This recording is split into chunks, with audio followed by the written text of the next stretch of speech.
Hi అండి. Welcome to Bhavani tailoring channel. ఈ blouse cutting video అయితే నేను ఆల్రెడీ పోస్ట్ చేశానండి. ఎవరికైనా చూడాలనుకుంటే డిస్క్రిప్షన్‌లో లింక్ ఇస్తాను. మీరు చూసి నేర్చుకోవచ్చు. ఈ వీడియో మీకు నచ్చితే లైక్ చేసి సబ్స్క్రైబ్ చేయండి. అలాగే ఏమైనా డౌట్స్ ఉంటే నాకు కామెంట్ చేయండి. ఈ వీడియో అయితే థంబ్‌నెయిల్‌లో చెప్పినట్టుగా బ్లౌజ్ మెయిన్ పీస్‌కి ఎక్కడ జాయింట్స్ రాకుండా ఏ విధంగా కటింగ్ చేయాలో చూపిస్తానండి. ఇదైతే థ్రెడ్ పైపింగ్ బ్లౌజు. షోల్డర్ దగ్గర కూడా ఎటువంటి జాయింట్స్ రాకుండా ఈ విధంగా పైపింగ్ తోటి నేను స్టిచ్చింగ్ చేశాను. ఈ బ్లౌజ్ వీడియో మీకు స్టిచ్చింగ్ వీడియో మీకు కావాలంటే నాకు లైక్ చేయండి. నేను నెక్స్ట్ ఒక 2 డేస్‌లో స్టిచ్చింగ్ వీడియో అనేది పోస్ట్ చేస్తాను. బ్లౌజ్ అనేది ఈ విధంగా ఉంటుందండి. చాలా నీట్ ఫినిషింగ్ ఉంటుంది. నీట్‌గా స్టిచ్చింగ్ చేసుకోవచ్చు. ఇక్కడ చంక దగ్గర కూడా ఎక్కడ జాయింట్స్ రావండి. ఇలా నీట్‌గా ఉంటుంది. చేతి దగ్గర గానీ ఎక్కడ జాయింట్స్ రాకుండా ఏ విధంగా కటింగ్ చేసుకోవాలో ఈ వీడియోలో చూపిస్తాను. ఈ వీడియోని ఎక్కడ స్కిప్ చేయకుండా చూడండి. అప్పుడే అర్థమవుతుంది. ఇది పెద్ద లెంతీగా ఏముండదు. చిన్నగానే ఉంటుంది. ఇప్పుడైతే క్లాత్‌ని తీసుకొని ఈ విధంగా ఫోల్డింగ్ చేసుకోవాలి. కోర పీసులు ఉన్నాయి కదా! కోర పీసులు 2 జాయింట్ వచ్చేలాగా ఫోల్డింగ్ చేసుకోవాలి. ఈ విధంగా ఉల్టా అనేది పైకుండేలాగా, సీదా అనేది లోపలికుండేలాగా ఫోల్డింగ్ చేసుకోండి. ఈ విధంగా క్లాత్‌ని ఓపెన్ చేస్తే లోపల భాగం అనేది పై భాగం అండి. ఇది సీదా అంటారు. ఈ బ్లౌజ్ అనేది పైకి రావాలి క్లాతు. మనకి పైన ఉన్నదంతా లోపల సైడ్ వెళ్ళిపోతుంది.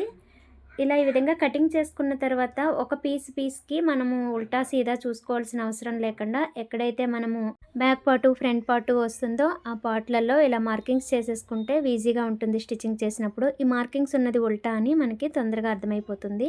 మనం మెయిన్ పీస్ మీద వేసుకుని కటింగ్ చేసుకున్నప్పుడు back part, front part, hands అని కటింగ్ చేసుకుంటాం కదా! అలా కాకుండా ఈ విధంగా సెట్ చేసుకుని కటింగ్ చేసుకోండి. ఎక్కడ జాయింట్ అనేదే రాదు. ఇలా ఈ విధంగా సెట్ చేసుకోండి. హ్యాండ్స్ దగ్గర కూడా ఎక్కడైతే మనకి జాయింట్ పడకుండా సైడ్‌కి కూడా ఎంత ఖర్చు కావాలో అంత ఖర్చు ఉండేలాగా కరెక్ట్‌గా పెట్టుకోవచ్చు.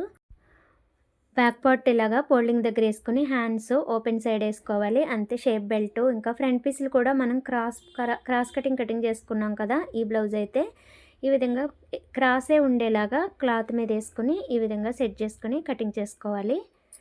కటింగ్ చేసుకునేటప్పుడు ఒక 1/2 ఇంచు లేదా 1/2 ఇంచు ఎక్స్ట్రా ఉండేలాగా క్లాత్ నుంచుకొని కటింగ్ చేసుకోవాలి. నెక్ పీస్ కూడా కటింగ్ చేసుకోవాలి. ఈ నెక్ పీస్ అనేది హుక్స్ పట్టి, కాజా పట్టికి వస్తుంది కదండి. నేను చాలా వీడియోల్లో చెప్పాను. ఈ విధంగా దాన్ని సెపరేట్ చేసేసుకుంటే మనకి హుక్స్ పట్టి, కాజా పట్టికి ఈ క్లాత్ అనేది సరిపోతుంది.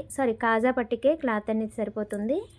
ఈ విధంగా 1/2 ఇంచు ఖర్చు ఉండేలాగా కటింగ్ చేసుకోండి. లైనింగ్ మెయిన్ పీస్ అండి. లైనింగ్ని అయితే మనం కటింగ్ చేసుకుంటాం కదా! దాన్ని అయితే స్టిచ్చింగ్ చేసుకున్నప్పుడు కటింగ్ చేయొద్దు.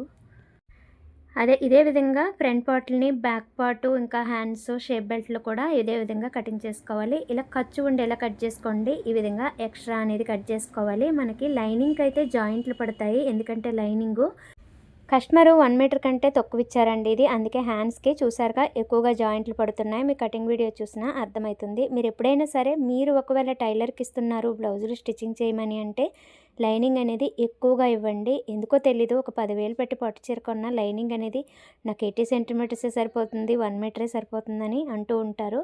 కానీ లైనింగ్ అనేది ఎక్కువగా ఉంటే బ్లౌజ్‌కి జాయింట్స్ రాకపోతే ఎప్పటికీ బ్లౌజ్ అలా స్టాండర్డ్‌గా ఉంటుందండి. లేదంటే ఆ జాయింట్స్ దగ్గర చినిగిపోయే అవకాశం ఎక్కువగా ఉంటుందండి. అయినా లైనింగ్ ఎక్కువ ఇస్తే ఏం చేసుకుంటామండి, మిగిలినవన్నీ మేము చిన్న చిన్న ముక్కలుగా మిగిలినవన్నీ పాడేస్తాము. టైలర్‌కి ఏమీ యూజ్ ఉండవండి అవి. మీరు లైనింగ్ ఇచ్చుకోవడం వల్ల మీ బ్లౌజే నీట్‌గా ఉంటుంది. స్టిచ్చింగ్ చేయడానికి మాకు కూడా చాలా ఈజీగా ఉంటుంది. ఇప్పుడైతే పైపింగ్ చేయడానికి క్లాత్‌ని ఈ విధంగా నెక్స్‌ని అయితే కొలుచుకోవాలి. బ్యాక్ నెక్ అయితే 12 ఇంచులు వచ్చింది కదా! 12, 12, 24ని ఈ విధంగా రాసి పెట్టుకోండి. ఎందుకంటే ఇది డబుల్ ఫోల్డింగ్ మీద మెజర్మెంట్ తీసుకుంటున్నాం కదా! డబుల్ తీసుకోవాలి. ఈ విధంగా ఫ్రంట్ నెక్ అయితే 8 ఇంచులు వచ్చింది. 8, 8, 16 ఇంచులు రాసి పెట్టండి.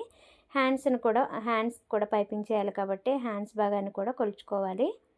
8 ఇంచులు వచ్చిందండి. 8 ఇంచులు అంటే హ్యాండ్ అనేది 4 లేయర్స్ ఉంటుంది. ఈ 4 లేయర్స్‌కి 8 ఇంచెస్ వచ్చిందిగా 1 లేయర్‌కి. ఈ విధంగా 4 లేయర్స్‌గా కౌంట్ చేయాలి.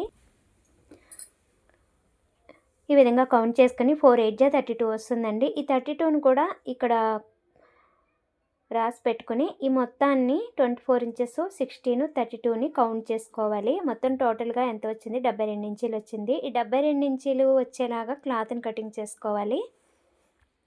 నేను లైనింగ్ అయితే కటింగ్ చేశాను కానీ మీకు అర్థం అవ్వాలని మళ్ళీ లైనింగ్ పీసులు సెపరేట్‌గా వేసి మెజర్మెంట్ అనేది తీసుకున్నాను. ఈ విధంగా పైపింగ్‌కి ఇలా మెజర్మెంట్ తీసుకుని క్లాత్‌ని కటింగ్ చేసుకోవాలి. ఎందుకంటే ఇది మనం ఈ పీస్ అనేది గార్డెన్ సిల్క్ పీస్ అండి. ఇది కొనుక్కొస్తాము. కరెక్ట్ మెజర్మెంట్ తీసుకొని కటింగ్ చేసుకుంటే మన క్లాత్ అనేది వేస్ట్ అవ్వకుండా ఉంటుంది. ఈ విధంగా క్లాత్ని 72 ఇంచీలు వచ్చేలాగా కట్ చేసుకొని, అలాగే పైపింగ్ థ్రెడ్ని కూడా 72 ఇంచెస్ అని మెజర్మెంట్ తీసుకుని కటింగ్ చేసుకుంటే పైపింగ్ థ్రెడ్ కూడా వేస్ట్ అవ్వదండి. ఈ విధంగా కరెక్ట్గా జాయిన్ చేసుకుని మనం పైపింగ్ చేసుకోవచ్చు. మీకు ఈ బ్లౌజ్ స్టిచ్చింగ్ వీడియో కూడా కావాలంటే నాకు లైక్ చేయండి ఛానల్కి, ఇంకా కామెంట్ కూడా చేయండి స్టిచ్చింగ్ వీడియో పెట్టమని. నేను ఒక 2-3 డేస్లో స్టిచ్చింగ్ వీడియో పెట్టేస్తాను. నా వీడియోస్ మీకు నచ్చినట్లయితే ప్లీజ్ అండి నాకు సపోర్ట్ చేయండి, లైక్ చేసి సబ్స్క్రైబ్ చేయండి. అలాగే బెల్ ఐకాన్ కూడా క్లిక్ చేస్తే ఆల్ అనే బటన్ మీద క్లిక్ చేస్తే నేను ఏ వీడియో పెట్టినా మీకు నోటిఫికేషన్ ద్వారా వస్తాయండి. ఈ విధంగా బ్లౌజ్ కటింగ్ అయితే కంప్లీట్ అయిపోయింది. నెక్స్ట్ వీడియోలో స్టిచ్చింగ్ వీడియో పెడతాను. Thank you.